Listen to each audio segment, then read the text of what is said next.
Seja bem-vindo ao canal, você concurseiro e você concurseira, seja bem-vindo à resolução da questão 14 do nosso e-book sobre raciocínio lógico da banca Consulplan. Sou o professor Tiago, sou especialista em matemática e raciocínio lógico para concursos e irei te mostrar como resolver a questão. Questão 14, ela trabalha com a parte de argumentação lógica ou métodos decorrentes da tabela verdade. O que significa isso? Que eu preciso conhecer a tabela verdade para poder resolver a questão de forma correta. Considere a seguir os argumentos 1 e 2. Então, ele me dá aqui dois argumentos, o argumento 1 e o argumento 2, e ele me diz o seguinte, que eu vou admitir, admitindo-se verdadeiras as três premissas em cada argumento, pode-se afirmar corretamente que, na letra A, ele propõe que ambos os argumentos são válidos. Na letra B, ambos os argumentos são inválidos. Na letra C, no argumento 1, a conclusão decorre de forma válida de suas premissas, quer dizer, o argumento 1 é válido. E na letra D, apenas no argumento 2, a conclusão decorre de forma válida de suas premissas. Então, antes de resolver a questão, eu vou relembrar aqui como é que funciona a argumentação lógica. Tá? Quando é que um argumento ele é considerado válido? O argumento é considerado válido quando a conclusão ela decorre das premissas. Então, aqui ele está me dando três premissas em cada argumento e uma conclusão. Então, para que o argumento seja válido, a conclusão decorre das premissas. Outra coisa que ele está fazendo é considerando que todas as premissas em cada um dos argumentos é verdadeira. Então, nós temos aqui a premissa 1, unida através de uma conjunção com a premissa 2, unido com a premissa 3, que vai me levar, com um condicional, a uma conclusão. Então, aqui nesse caso, eu vou ter que lembrar o seguinte, quando eu tenho uma conjunção, tá? Como é que eu faço a tabela verdade? E quando eu tenho um condicional, como é que eu faço a tabela verdade? Então, eu vou colocar aqui a tabela verdade da conjunção. Então, dadas aqui duas proposições quaisquer, a conjunção entre essas duas proposições vai ficar verdadeiro com verdadeiro fica verdadeiro, verdadeiro com falso, falso, falso com verdadeiro vai ficar falso e falso com falso também vai ficar falso. Então, essa é a única situação que fica verdadeiro. Só que aqui nós aprendemos com duas, mas não importa, se eu tiver mais proposições e todas elas forem verdadeiras, o resultado é verdadeiro. Então, verdadeiro e verdadeiro e verdadeiro, aqui nesse caso, porque todas as premissas serão verdadeiras, vão resultar, tá? Vão resultar em verdade. Essa verdade aqui das premissas, eu vou fazer a operação com o condicional, com a conclusão. Então, para que o meu argumento seja válido, tá? Para que o argumento seja válido, essa conclusão deve ser verdadeira. Por que isso acontece?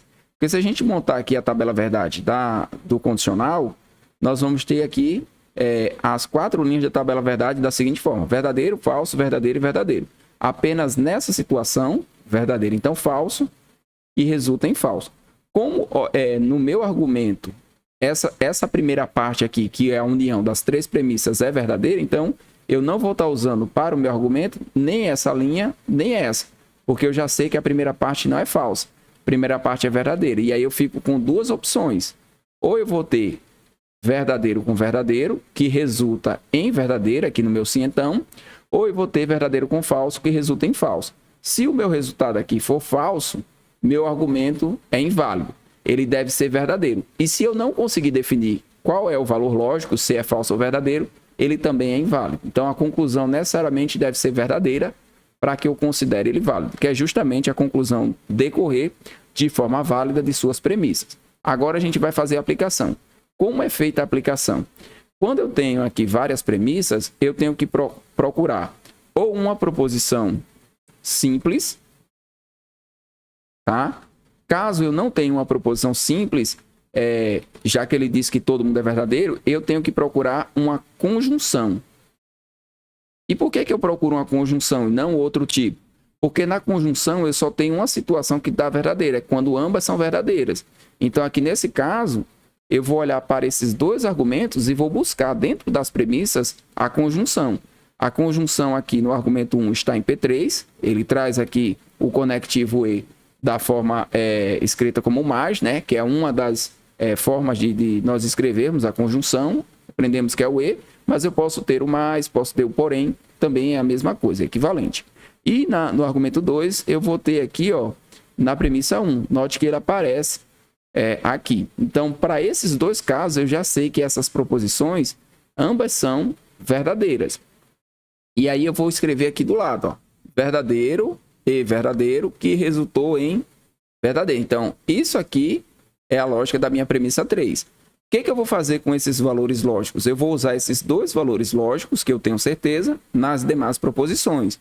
Então, vou encontrar o valor lógico de P1, P2 e P3 de todas as proposições e depois eu vou analisar aqui a minha conclusão, se realmente eu posso concluir que não serei feliz. Aí, agora, o que eu vou fazer? Agora que eu tenho esses valores, eu vou observar aqui quais são os outros conectivos, tá? Aqui eu tenho um bicondicional, que é um se somente se. Aqui eu tenho um se então. Quando vier serei alguma coisa, vírgula, o se, você vai fazer o seguinte, você vai pegar essa primeira parte aqui e vai jogar lá para o final. Então, aqui eu vou escrever, vou colocar uma vírgula aqui, vou escrever então, e vou escrever serei feliz, tá? Serei feliz. Então, aqui é o meu condicional. Então, você vai tirar daqui, ó. Aqui é o começo do teu condicional. E aqui vai ser o então. Beleza, feito isso, vai ficar bem mais fácil de entender o problema. E aqui, no caso, é o se somente se. Então, eu preciso da tabela verdade do bicondicional. Tabela verdade do bicondicional, tá? Eu vou até escrever um pouquinho menor, porque eu ainda vou ter que colocar aqui essa disjunção exclusiva, que é o ou, que eu não tenho ainda. Então, o bicondicional, que é o P, se somente se que, ele será verdadeiro quando as proposições tiverem o mesmo valor lógico, é verdadeiro. Então, verdadeiro com verdadeiro fica verdadeiro, falso com falso fica verdadeiro. E nos outros dois casos vai ser falso. E eu já vou fazer aqui a disjunção exclusiva, que é o ou, que é o contrário, tá? Contrário aqui do meu bicondicional. Agora eu vou fazer a aplicação. Então, fazendo a aplicação, deixa eu colocar aqui um preto para a gente fazer essa aplicação. Eu vou pegar aqui esse se somente se e vou observar o seguinte. Essa proposição caso, ela é verdadeira ou é falsa? Eu sei que não casei é verdade. Então, caso é falso. Então, o meu bicondicional, que eu vou fazer aqui, ele precisa resultar em verdadeiro. O resultado dele deve ser verdadeiro. E essa segunda parte aqui, ó, eu já sei que é falsa. Isso me obriga a fazer com que a primeira parte seja falsa para poder ele ficar verdadeiro. Tá? Para poder eu ter aqui essa linha, ó, falso com falso, gera o resultado lógico verdadeiro. Então, eu já sei que não viajo, tá? Se isso aqui é falso, então o que é verdade? Não viajo é que é verdade.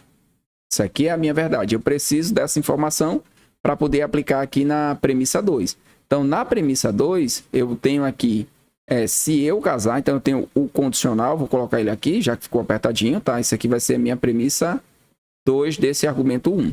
Então, eu tenho esse condicional, só que aqui eu tenho eu casar e for um bom companheiro. Então, aqui existe também uma conjunção.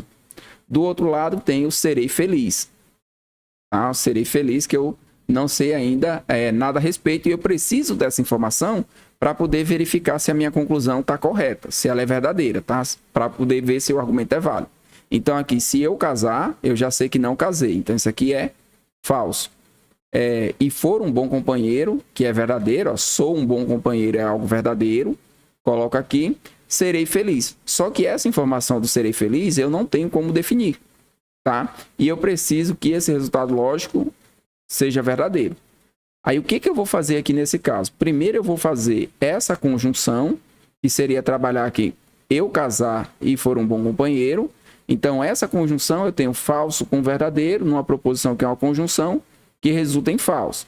Aí eu vou transformar aqui apenas em um valor lógico. Então, junto esses dois, através da conjunção, resultou em falso. Beleza. Qual é o valor lógico que eu preciso colocar aqui em serei feliz para que fique verdadeiro? Aí entra um probleminha. Porque se for falso, então verdadeiro, resulta em verdadeiro. E se for falso, então falso, também resulta em verdadeiro. Então, como pode ser tanto verdadeiro quanto falso, eu não consigo valorar aqui essa informação. E aí, se eu não consigo valorar essa informação, eu não posso concluir que não serei feliz, nem que serei feliz. Então, esse argumento 1 é um argumento inválido. Sendo o argumento 1 inválido, eu vou olhar aqui, ambos os argumentos 1 e 2 são válidos? Já sei que não. No argumento 1, a conclusão decorre de forma válida das suas premissas? Também não. Então, ou vai ser a letra B, ou vai ser a letra D.